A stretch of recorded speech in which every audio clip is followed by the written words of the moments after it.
This conference will now be recorded. Hi there, Kirsty. How are you today? Hi, Melissa. I'm well, thank you. How are you? Wonderful. Doing great, thank you. I wanted to start off by, getting kind of an update on the book. If you wanted to go ahead and kind of share some status updates and let everyone know when we're expecting it, and Yeah. when we'll see Kendall and all that good stuff. Okay. It's finished. Awesome. I know. Who would have thought ever that it would get that far? There we go. It's finished. Despite all the anxieties and all the worries and all the checking and the checking and the checking, it's done. So next week it should be available, Kindle and paperback. Yeah. So I'll release a precise date once we know what that is, but it'll be next week. Fantastic. Well, it sounds like you and I need to talk about another press release then, but we can talk about that later. Right now, we are here to talk about imposter syndrome, and I think that that's something that everyone has dealt with. So, why don't you share with everyone what imposter syndrome is, first of all? Okay, so imposter syndrome is this crippling feeling that any minute now you're going to be exposed to being a fraud, that you just aren't in a position to be making comment or contributing in the way that you assume that you should be, that somehow you're mistaken in your expertise. And it's absolutely crushing because it limits people on such a personal level, but also it limits people collectively from releasing and sharing really, really great ideas. Wow. Yeah, I think we've all dealt with that at some point in our past, whether we were getting, like I know for me, learning how to speak in front of a group of people was, crippling. And I kind of had to do it eventually because I didn't have a choice because I became a corporate trainer. And when you become a corporate trainer, if you can't talk to people, you just don't have a job. So, I think for me, that's what it was. What would you describe as one of your biggest moments of imposter syndrome? Oh, writing this book for sure. Yeah, absolutely. It's probably the single biggest thing that kept me back from doing it in the first place, then from completing it, and then from letting go of it. And this is, to me, as I worked this out, I've thought a lot about imposter syndrome, as a result of this and as a result of working with lots of incredibly talented people and seeing them go through very similar things. That interestingly, it's always when you're just about to release something that's potentially really great, that's when it hits you worse, because you suddenly think, oh, but what if, what if it's all nonsense? What if I'm talking complete cobble balls? What if I'm a big fraud? Ah, and this really sinks in. But you know what? I realized, I thought about it for so long, and then I had the revelation, oh, hang on. The people who are like the kind of made up experts, people who are kind of inflating their expertise, they're not the ones having the anxiety around how valid and how credible they are. They're not the ones who are holding back on releasing something that might help someone else because they're worried about whether or not they're good enough. So there's a kind of inverted uh, sensation really with imposter syndrome, that you can kind of be reassured by it because it's telling you that you really, really care about your integrity and you really care about the impact that you're about to make or that you could be making.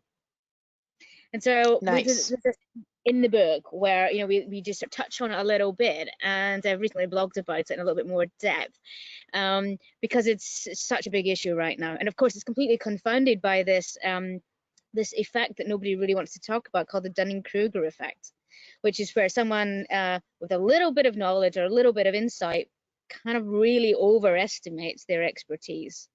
And what happens is that when something becomes trendy or profitable, overnight, there's quite often this sudden emergence of all these experts online. So the person who's already doubting themselves, who does have the expertise to share, they're going to be overwhelmed because suddenly, oh crap, I'm right. I clearly know nothing because I don't know who any of these experts are. I clearly know nothing. So it's confounded again.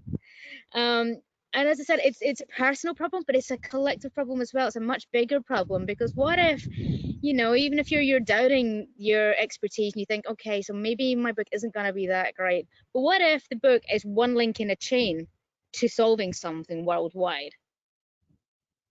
Is it worth holding back out of fear just in case you get exposed as a terrible fraud, even though your anxiety that's telling you that suggests that it's the opposite?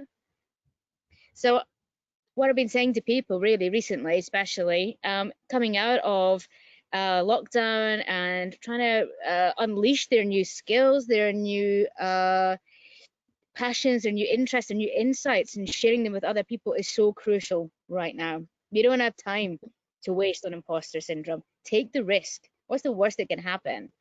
This is all about taking positive risks and suggesting that maybe I can contribute something. I don't need the word expert anyway. Nobody does, right? We all have expertise in our own lives and being who we are. We're all unique. So we don't have to have this word expert and cling on to it, because the more you cling on to it, the more it damages you, because it's an illusion anyway. There's no definition as to what an expert is. No one can agree on what makes an expert. And besides, why would you want to be an expert in something, one specific thing, so completely, to the complete abandonment of all other possibilities?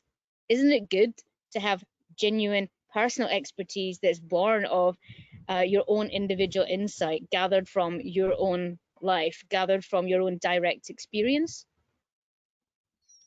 I would think so, absolutely. And I mean, the thing is what if that one area of expertise, goes away? What if, you aren't necessary? In fact, I was listening to an article last night, actually, and saw a report which kind of scared me on, YouTube.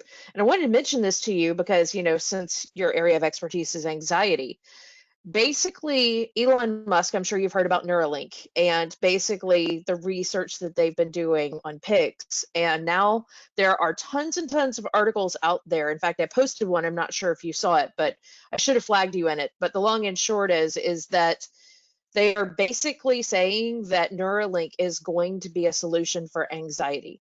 So it's being branded in the States as a solution for anxiety to get people off of meds. And so I just wanted to get, your 2 cents on that, because when I read that, I just kind of was shocked and was just like, wow. Wow, that's amazing. I don't know anything about it. I'm gonna have to go and read up on that. That sounds, it's very fascinating and very exciting. I mean, anxiety, as we've been talking about through all these sessions, is something that just holds so many people back. So if we could all move beyond it, then just think of what we could all achieve. So The definitely Fitbit for the brain. Oh, right. Okay. Oh, gosh, right. It's literally being branded as a Fitbit for the brain. Okay, so I guess then it's probably looking at how the mind and body work together to if you consciously create good rituals, then you unconsciously create good habits. So I'm imagining it's probably something along those lines, but I have to look into it. Definitely. The most recent tests that I have read, all of the tests have been done internally, and it has not been regulated by the FDA or by any of the US government body regulators. The other thing that they were saying was that it is the highest and most sophisticated of 10 other alternatives that have been tested in the last decade of similar models like this. And basically they're saying that the most recent model is about the size of a quarter. And what they do is they go in and crack a hole in the skull, have robotic surgery, and then implant the device basically right in the skull and have, outpatient surgery with all of this. So it sounds very fascinating and very high tech. Yeah, it sure does.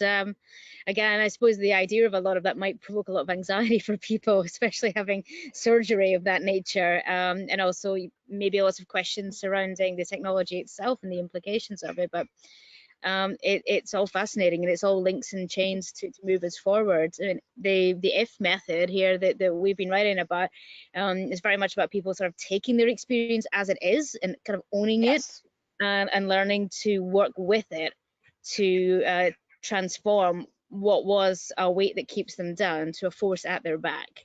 And so I guess it's whatever works for people, but I'll certainly be looking into it. Definitely. And I want probably had imposter syndrome before that got released. Probably more than one. Absolutely. I wanted to ask you, what you would recommend as a cure for imposter syndrome for anyone who might be suffering from it. Are there some exercises or things that they can do? Yeah, sure. A lot of it is self-awareness, really. Again, it comes down to looking internally, looking that at your emotional reaction to your thoughts. So if your thoughts are telling you, oh my God, you're gonna get found out, you're so rubbish, you're a fraud, you shouldn't post that, you shouldn't produce that, you shouldn't tell anybody that. If your emotional reaction is indicating to you that it's because your core values are being challenged, then that's informing you really positively about how much you care about your impact and how much you care about being authentic and the integrity of your work. Second to that, it's really important to look outside as well, and to look at the people around you. You know, it's like, look to the people who are trying to get to where you are. Do they seem credible people? Do you want to help them?